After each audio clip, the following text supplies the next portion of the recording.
Hello, everyone. Welcome to Akron Soul Train. Welcome to those joining us on the live stream. We'll let you guys start getting in there. Today, we are joined by Kayla Weinman to explore her show, Clowning Around, and get an inside look into part of her ceramic stitchwork process. So you'll be able to see the work and then see a little bit of how she makes it, which is really cool. This show will be up through August 17th, so you can come back next week. And if you're joining us on the live stream, you have another chance to see it in person. It's so detailed and just meticulously done. It's really amazing. Our gallery hours are Wednesday through Saturday from 11 to 4, but we're open until 7 this Friday as part of our summer kind of Friday series. And before we really get going, I'd like to thank our sponsors for making this possible, especially Janine and Steve Marks, who sponsored Kayla's residency work. And super quick introduction, using ceramics as her medium, Kayla crafts traditional clown attire, embracing the fundamental purpose of clowns to simplify the complexities of humanity and infuse humor into everyday situations. And then I am going to go and grab the camera. And Kayla, can you start talking a little bit about the ideas behind Clowning Around? Yeah, thank you for that awesome introduction. So, like I said, I'm Kayla Weinman. This is my current series, Clowning Around. And really the main idea that I wanted to emphasize about that is how people with anxiety feel when they're in a large crowd or in uncomfortable situations. You see a person, you don't know they have anxiety, but they know they have anxiety.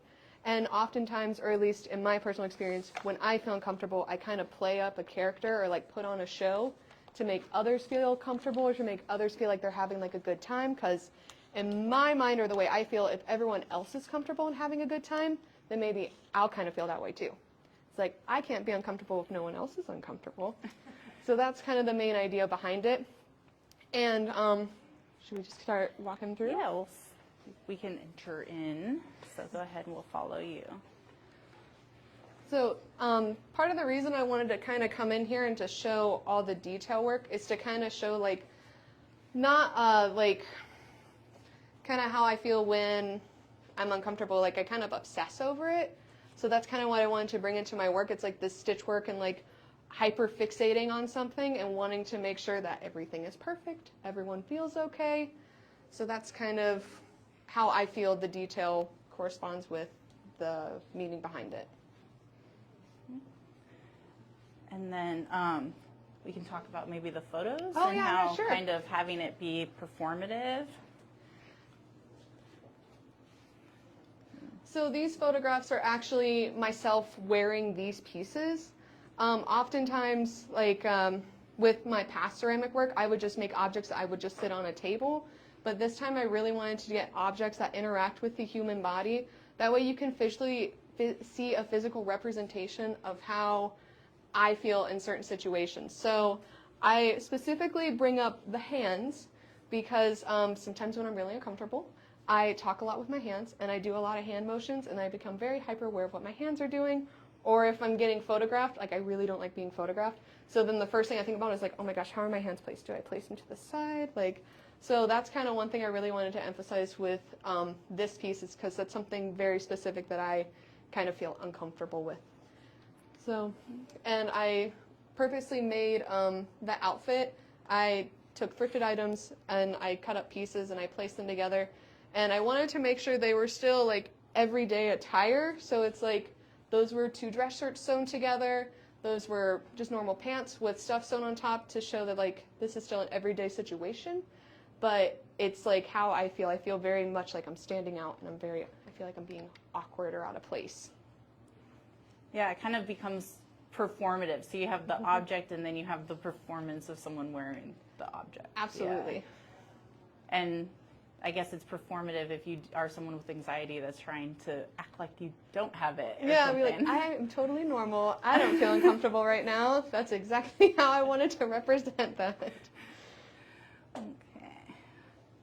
And then one of my questions was, with a lot of these pieces, they look very like worn and used. They're not new clown gloves and new clown shoes. Can you maybe talk about that decision? Absolutely, that's a wonderful question. Yeah. So, aside from the point that I really like the technique of the wipe away, or at least that's what I call it, it's the wipe away technique. I really wanted these pieces to look worn because this isn't like a new thing for me or for people with anxiety. It's not a new thing. They usually have had it for a very long time.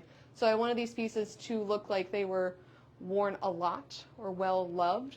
And like something as simple as like your shoes. So if you have like a pair of shoes that you really enjoy wearing, after a while you notice like they get really grungy and dirty.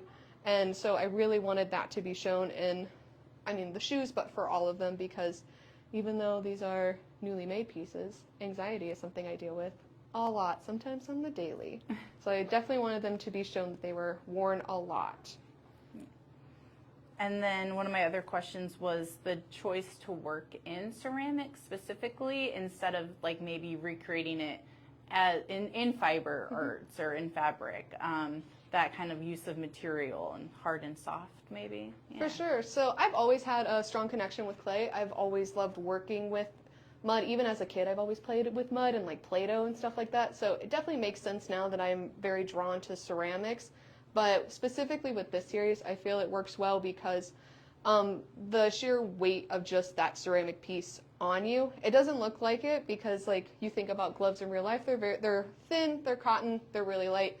But with this ceramic material, you put it on, and after a while, just wearing them in those photos, like I had like a sore right here on my hands just from wearing it for a couple minutes, and like the neck piece was like that heavy weight that then turned into like red marks on my collarbone, and like the shoes were very uncomfortable to wear. So the ceramics material really translated well into how a person feels with that anxiety. So it's part of the reason why I really wanted to work with ceramics with this series. And then your choice of like presentation with the backdrop and the table. Can we talk a little bit about that decision of kind of leaning into maybe the circus vibe a little bit or the display case? For sure. So in a lot of cases, especially with these, my pieces, I would not, personally, I would not view them as like very large. I think of them as like medium to tabletop size. So with this room being a more intimate space, I was really excited to get this space because I had the opportunity to transform this into a, shoot, what is it called when like you can do the whole like an installation? Yeah. I want to do an installation because oftentimes rooms are so big that the ceramic pieces can, or at least my pieces can get swallowed up by the room. So I had a very unique opportunity and I definitely wanted to take advantage of that. Okay. If anyone has any questions that they want to ask Kayla about the work, or if you're thinking of stuff, I think my last kind of question is, where do you see this maybe evolving or going? Are you planning on doing more pieces or more kind of an actual performance piece maybe? Could be cool. So there are a couple more clown pieces I want to do, especially more into like the hat realm, and I have a piece that I'm working on right now that's a giant nose that I can bite onto with my mouth, so it turns into this thing that takes over the entire face. And so I have a couple more pieces I want to experiment with, but with this series kind of being on the goofier side, but talking about a serious topic, even with my next series, that's still something I want to keep doing. I really enjoy having something that to the appearance is really goofy and comfortable, but then once you kind of look into it, it hits hard into like a deeper meaning. Because to me, once you've kind of lightened the mood, then people feel more comfortable talking about these issues that maybe we wouldn't talk about all the time. So that's definitely something I do want to continue, even if I do stop working with clowning specifically. I want to keep that general theme with all of my stuff. Yeah. And then kind of before we transition into the demo portion, can we talk about, I guess, the attention to detail leading into that, like the individual stitched pieces, the texture on the shoelaces? How do you think that adds to the work, or why do you choose to, I guess, spend your time doing all these little things? So, that's a question I get a lot from people is like, or the comment of like, oh my gosh, all these stitches, you must go insane. No, I love doing this kind of detail work, this kind of process of hyper smoothing and adding the stitching. That's something I've always really enjoyed with ceramic, and that's sometimes been a negative that's kind of been my downfall sometimes, of spending too much time on a piece, where like the shoes took me about like 6 months to make.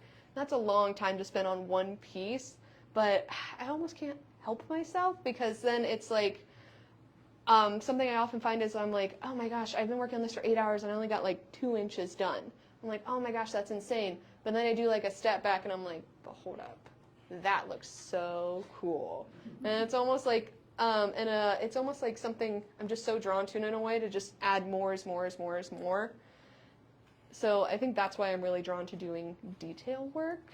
And specifically for the stitching, I was working on these and I was asking a colleague of mine at an art studio I work at, I was talking about shoes and like the stitch work and stuff like that, and she just mentioned, well, there's no way you can put stitching on a clay piece. There's just no way. And sometimes I can be a jokester. And I was like, there's totally a way I can do this. She's like, there's no way. So I really, really worked hard on this just to show her, like, you literally can do anything you want with clay. Your limitation is your imagination. And then she had to eat crow for a little bit, and I did enjoy that. But then it turned into something I do enjoy making. Yeah. Do we have any questions or anything so far?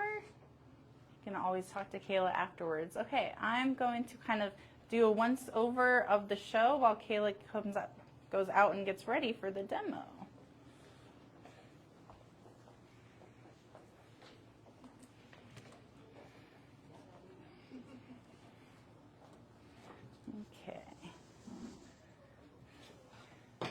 So we're super lucky that Kayla was able to bring kind of some work in progress to show how she achieves all of that really amazing detail, which is really exciting to see it kind of happen in person. Does anyone work in ceramics or do anything? Very cool.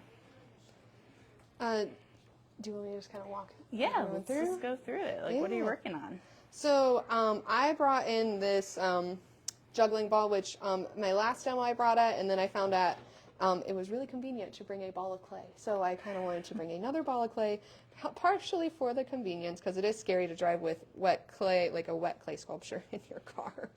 But anyway, so with this piece, right now I am rolling out the coil to start the stitch work, and I roll out a very, very teeny tiny coil that I kind of use the pad of my fingertips to roll out. And even right now, this is a little on the big side for what I need it for, but that's okay. The tool I'm going to use next is this little spiky guy. It's actually used for leather work, I believe. And this is like one of my favorite tools for this technique because it does all the spacing for me. So it gives me that machine quality look in like seconds. Do you want to maybe turn that around so sure. They can see? And the super nice thing about this is if I mess up, I can just smooth it on over with this rubber rib I got. It's like it never happened. This rubber rib is super awesome if you work in ceramics and you like smooth surfaces. I 100% recommend it. They're not sponsoring me, I just truly believe that. But they should. They should sponsor me. Oh my gosh, I wish they would. Oh, that would make my life. I tell everyone about this tool. So next I'm going to go with this pin tool. This just is in every beginner pottery kit. So I'm just going to go and make these little dashes off to the side. These I will erase later, but you'll see why I need to do it right now to just kind of mark where my spacing's at.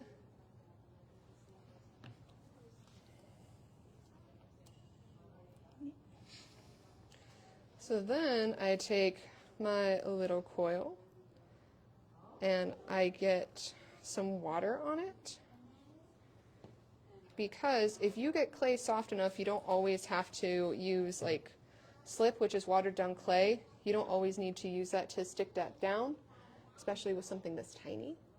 But what I'm going to do now is just drag a line through that dot work just to score it down, just to make sure this coil is not going anywhere. Something I have to think about a lot is like where these detailed pieces are going, and they can't just live in my studio forever. Like I do eventually have to move them. So I want to make sure no matter what detail I'm working with, it's going to be stuck down really well and I have to think about, like, if I send this to a gallery or a show and someone else has to handle it, I want to make sure that they feel comfortable moving it, and it's not a piece that I have to kind of, I don't want to scare someone with it, you know, to be like, don't touch it, don't breathe on it. Yeah. Ceramic work is already scary enough in galleries. And then I hang ceramics on the wall. Like, I already create so much stress for them that I'm trying to ease some of that. So I have that smooth and stuck down. And next I'm going to take this little tool. It's called a probe tool. It's actually for a dentist. Yeah. So this is like one of my favorite tools too. I think you can, I don't know where you get dentist tools, but next time you go to your dentist, just maybe ask them like, hey, what do you do with those? Can I have it? And then just tell them you're doing ceramics. You'd be like, I'm not weird. I just do art. So next I'm going to take this tool, and you can see I'm kind of smoothing out the sides, and I'm also thinning out that coil. Feel free to step forward if you can't see it. This is really like kind of small details, so feel free to look at it. Take a closer look. So I'm just thinning it to the thickness I want it to be, because if you looked at some of the stitching in there, it's pretty tiny stuff. So if you start with a thick coil, you can always just take it away. And that's one of the things I really enjoy about ceramic is it can be additive, and you can also take away the clay as well. So if there's a mess up when it's like in this wet clay stage, it's not a big deal because you can just add more clay. So now we got that thickness pretty much where I want it to be. So now these lines are going to come in handy, because now I'm going to start slicing.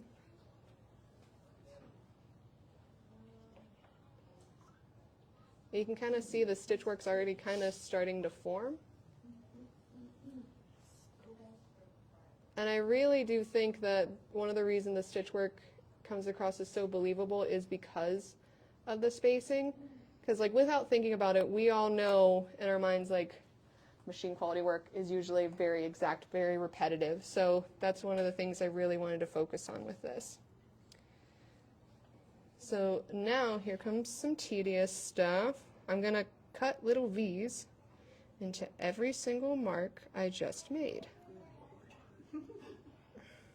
I find it very enjoyable, though I understand some people might not like this. I'll be screaming out the door. Well, and lucky for me, I have a fiance who works second shift, so I just kind of work alone in my studio a lot. And I don't have that much of a social life, so it does not bother me to spend hours on hours in my studio.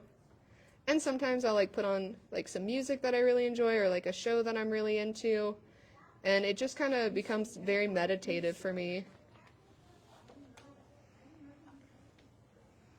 I need to get you one of those like the jewelry microscopes that like jewelers use. Oh, that's dangerous. Ooh, don't do that. The work will just get tinier and tinier. I have thought about getting like a headlamp to like put on just so I can like have light. No, jewelers have like the ones that the head ones, and then it's like a magnifying glass like right in front of their eyes, so you can see. So, no, this is dangerous. This is dangerous, but I think I'm going to do that now. So now I have this little metal tool, and it actually came in a pack. I believe it's called Skilled Crafter, and it came in a pack of like all these metal tools with different shapes, and it had all this nice tape on it for convenience. I don't exactly know where it came from. That's kind of the problem when you collect so many tools. I have so many, I forget where they come from now. But this one's really cool, even though it's just a squared off thin piece of metal, because now what I'm going to do is each one of those lines, I'm going to kind of go in, come out, and go back in. Because if you look at Stitchwork, wherever the thread goes in the hole, it becomes very taut and very small. And then wherever it comes out, that thread kind of relaxes a little bit. And even though it looks like such a little piece of detail, it really can make the difference between something that kind of looks like thread and something that really looks like thread. So when I was first starting to develop this process, I like would take my shoes off in the studio, and I would just get a magnifying glass and stare at them. And then one time a studio mate came in, they were like, "What are you doing?" And I'm like, "I'm researching. This is very important work right now. I'm researching my shoe." How long did it take you to actually get this method? Did you have a lot of trials? A lot of trial and errors. The big thing, at first I was going to use watered down clay, which is called slip, and I was trying to pipe that, but then I got super frustrated because it wasn't quite uniformed enough, and then I'd get air bubbles and it'd explode. So then I tried thickening up the slip, and it still wasn't believable enough. So then I was like, I tried to do the coil, it was too thick. I was like, what if I made it smaller? And I'm like, what if I made it smaller? And then it became to this point where I was like, I'm just going to do it by hand. It'd be so much easier, I think. So yeah, probably, I don't know exactly how long, maybe like a month, maybe a couple weeks. But it definitely took a while for me to get to the point where I was happy with it. And I get people that were like, Kayla, it's good enough. It's good enough. I'm like, no, it's not. It's not good enough. With her. It's not good enough for me. So, Perfect, she's not happy. I have been told I may or may not be a perfectionist. But, so now that I've kind of gone on each side, you can kind of see like the clay kind of mucked up where those holes are. Yeah, you can take a look. So like right here, the clay kind of got mucked up in those holes. Okay. So now you go back in with the probe and you just come in and you just kind of pick it out. Because if your coil is attached really well, then coming in between or coming beside it with the probe, it won't go anywhere.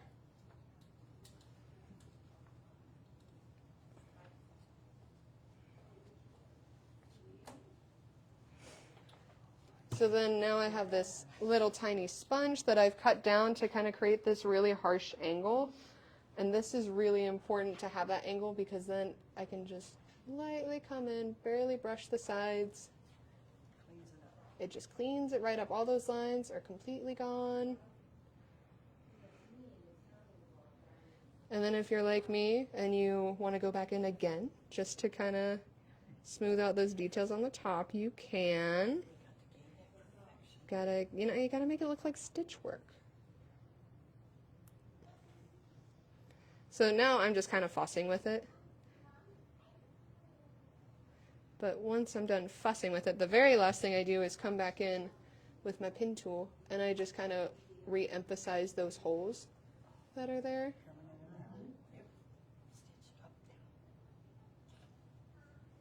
So you sew in real life, like you made those pants and stuff? I can do like hand stitching, but I'm still working on sewing on a machine. I'm not very good with sewing on a machine. My mom's a seamstress and my grandma was growing up. So, and they did like cross stitching and crochet. So I've been around fiber my entire life. And I think that's why, although I love clay, I'm still kind of drawn to fiber as well. And I love kind of bringing those two worlds together. But that is definitely on my list because there's been so many times in my life that I'm like, oh, this would be so much easier if I knew how to use a sewing machine. You're actually going all the way through to the piece, aren't you? Are you going through? Is that wheel thrown? Yep, just two bowls thrown together. How like thick is the clay? I usually leave it about the thickness of my thumb. I always call it the rule of thumb when I'm telling my students about it. So then it's still on the thicker side, but I really like smoothing. I go in with this plastic rib, which is actually a label scraper. They're like 50 cents. So it's like the only time you can get a cheap tool. So I'll go through and smooth it out with this guy because it kind of takes the majority of the clay off for me. And then that's when I come in with my rubber tool and kind of smooth it out. And that's how I get those really smooth sides. But I don't actually go all the way through. Yeah, and the ball is leather hard when you get to this kind of stage? Yes. This is a little bit on the softer side of leather hard, quite frankly, because I was afraid it would roll around in the box and it'd be too leather hard for me to fix. So this is actually a little softer than what I would typically do this part on. But yeah, usually it's leather hard. So yeah, that's how I do my stitch work. Easy. Anyone can do it, right? Easy but tedious. Very tedious. Yeah. I have had people in the past who are like, can you teach me how to do it? And I'm like, absolutely. I'm a very firm believer that all my knowledge of ceramics, I love sharing. I love teaching. If you have any questions about ceramics, like I'll talk to you about it for hours. Just be warned. But so I showed a couple people this, and they were like, "That's super cool. I respect that, but I'm never going to do that." And I'm like, I also respect your choice not to want to do that because it does take a while. Okay, well, I'll leave it open for people to ask questions, and I'm going to end the live stream by going back through the gallery one more time. So, if anyone wants to ask anything to Kayla, thank you for coming. Thank you for having me.